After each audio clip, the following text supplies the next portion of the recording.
That Donald Trump presents a threat to democracy in the United States is pretty obvious by his own behavior.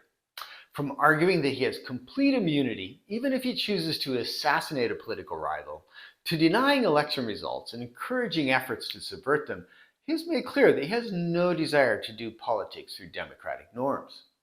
That his instincts are autocratic is seen more as a feature than a flaw by his supporters. But we have to wonder, if re-elected, will he become a dictator? And if not, how much damage will he do to our democracy?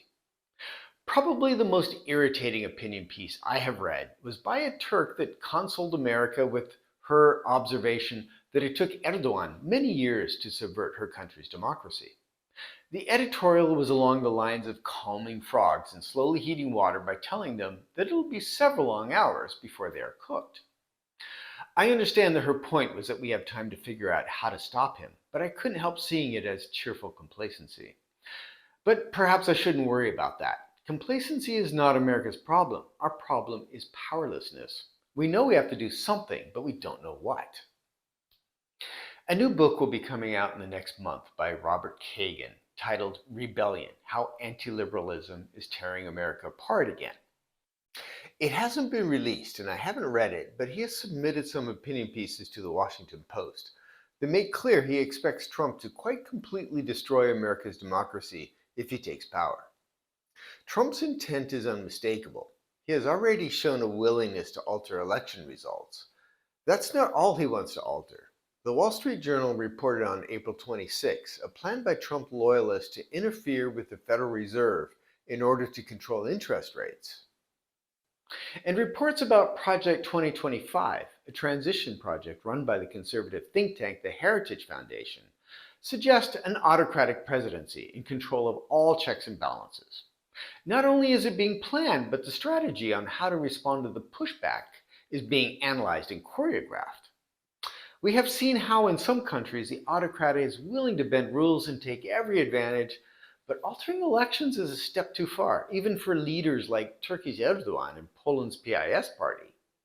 Trump is more like Putin and Maduro, willing to go as far as he needs to go to retain power if he gets it. But willingness and ability are two different things. Let's just look at what works in Trump's favor and what works against him. The US is a presidential system and not parliamentary. That works in his favor. In the three states that have clearly failed and now have strictly rigged elections, Russia, Venezuela, and Nicaragua, all of them have presidential systems. Parliamentary systems have their own dangers, and maybe we can cover that in a different video, but in the modern world they appear less susceptible to autocratic capture. But on the other hand, the US is federalist. That is a huge problem for a would-be dictator. In order to change a constitution, Trump would need to win 3/4 of the states and 2/3 of both the House and the Senate. That seems completely impossible, and changing the Constitution seems out of his reach. Other things, however, work to Trump's advantage. In America's system, the main checks on power by design are the legislature and the judicial system. We have already witnessed that the legislature provides no check when a populace captures one of the two parties. The two impeachments of Trump for clear abuses of power were quickly shot down by his allies in Congress. The Supreme Court also seems unwilling to constrain an autocrat. It is difficult to understand the Supreme Court's approach to the issue of absolute immunity of the president. We know that they claim to be worried about the potential misuse of the judicial branch to harass a president, but it's not clear why they are consumed with hypotheticals while ignoring the abuse of power at the heart of the case.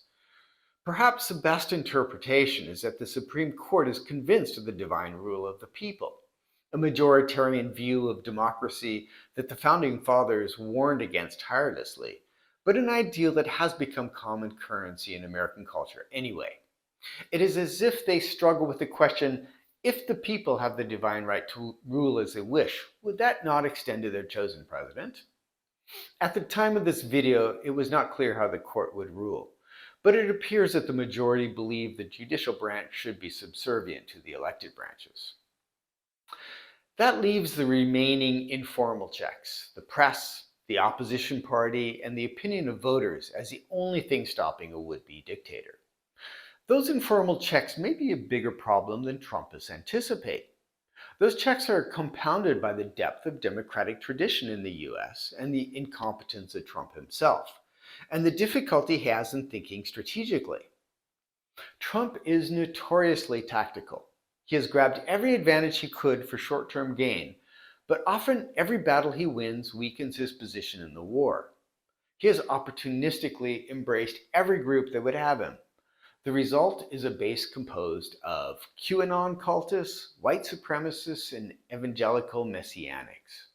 This may amount to somewhere between 25 to 35% of the population. While tacking on the additional 15 to 20% of normal conservatives in order to win the election doesn't seem impossible, how do you do that while surrounding yourself with the most psychotic part of the population? His base makes it less likely that he can win, but also less likely that he can hold his supporters together after winning. When he won his first election, no one really knew what he stood for. Now his followers have massive expectations of him. He is not only a messiah to the religiously devout, but the standard bearer for white supremacy and the leader of the revolution against every conspiracy imaginable. How he can possibly avoid deeply disappointing all of them is not clear. He has suggested that he will be a dictator for a day, probably just intending to tactically fire up his base. I think he will do that, and announcing it gives him the advantage that he has already primed his supporters for a little illegal activity at the beginning of his term, but I have difficulty seeing it as a good strategic move. What happens if he acts as a dictator on his first day only?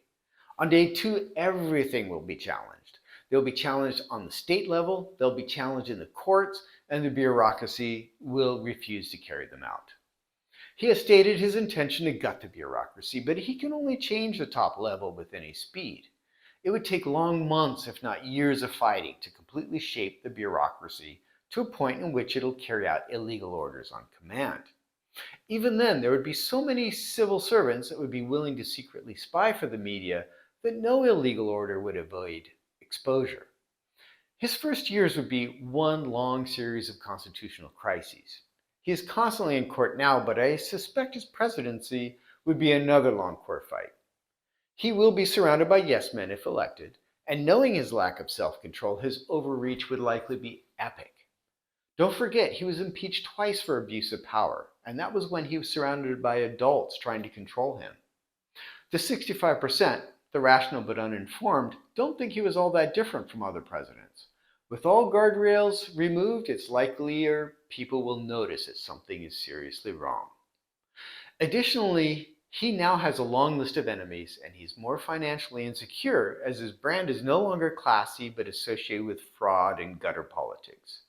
He is more likely to rule in the manner of a cornered animal. My guess is that he would be so out of control in his second term that the risk of a Republican-controlled Senate and House impeaching him and the Supreme Court rediscovering the anti-majoritarian philosophy of the Founding Fathers becomes much more real. One of Trump's biggest problems is that he is doubling down on getting that last 15 to 20% of the electorate needed from the deeply religious. Now, they can be a fickle group when destroying American institutions. Speaker Johnson's conversion from anti-Ukrainian MAGA to responsible politician in the last weeks is a case in point. Remember that Nixon had to face an insider that found Jesus and turned on him. It is not hard to imagine Trump losing most of his base and being left with only QAnon and white supremacists, and that is far too small a base for a revolution. And now there are two problems with my analyses. It involves expectations of the future, which pretty much never age well. For 8 years, Trump has been little more than a failing businessman, masquerading as a messiah, and we have been waiting in vain for people to figure it out. And the other is that Trump's incompetence doesn't mean that another ambitious individual won't take advantage of the chaos to create a more successful and lasting autocratic regime. And even if Trump fails miserably, the shape of the aftermath depends on the quality of the people that are left standing when it is all over. The ancient Chinese curse, "May your life be interesting," is about to hit the US full force. It is anyone's guess whether the people of America are up to the challenge. In the next video or videos, I want to do as briefly as possible a history of democracy. I think if we are going to discuss what solutions could look like, we need to understand what other things have brought down democracies in the past, so that the fix is not a setup for failure. I hope you'll join me.